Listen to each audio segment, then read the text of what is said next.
C'est la requête du jour. Emmenez-moi, emmenez-nous ce matin. C'est Marc Loubens qui va être notre guide. Bonjour Marc. Bonjour.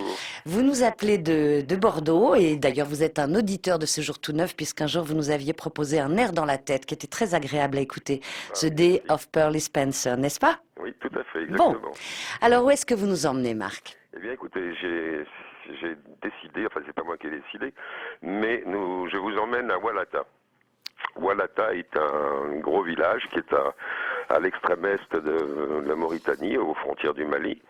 Et donc, pour y aller, c'est très simple. Vous partez de Nouakchott, vous faites 1200 km en voiture dans la savane et dans le sable, et vous arrivez à Naïma, qui est la dernière préfecture à l'est de la Mauritanie. Et là, un guide vous attend et un accompagnateur. Surtout, c'est absolument indispensable pour ne pas se perdre. Et donc, vous commencez et vous vous attendez à faire à peu près 3h30 de piste. Et quand vous arrivez à Walata, là, c'est la surprise.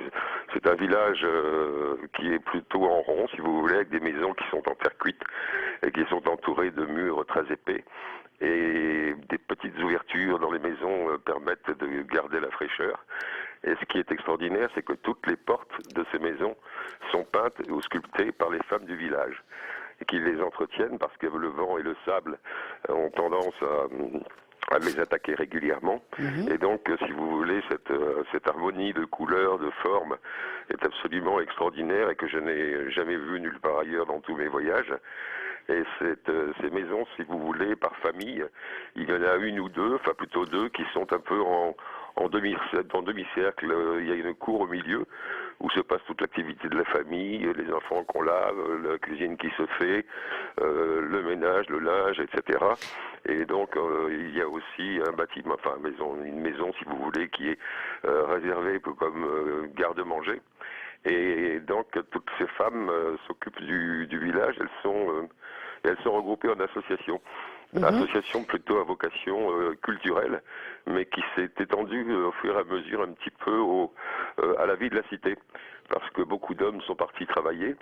C'est tellement éloigné de tout à l'attaque que ce sont les femmes qui ont, on va dire, qui ont pris le pouvoir. Qui ont le pouvoir. Voilà. Marc, est-ce que c'est un village extrêmement touristique ou non? Non, pas suffisamment. Et en fait, c'est tellement loin pour s'y rendre que peu de gens d'abord le connaissent ou peu de gens se décident à y aller parce que la route est quand même très difficile et extrêmement chaude.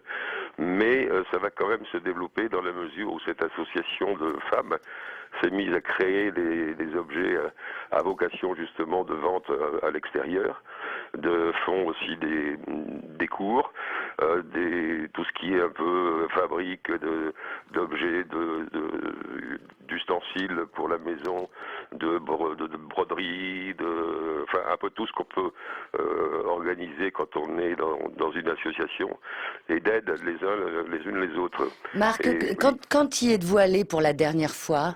ça fait longtemps, c'était en 95 Mais quand j'habitais la Mauritanie, que oui, j'y étais en poste. mais c'est ça. Dans votre parcours, vous êtes né à Madagascar, vous êtes allé au Sénégal, vous êtes venu en France, puis les Antilles, puis l'Éthiopie en mission pour l'ONU. Oui.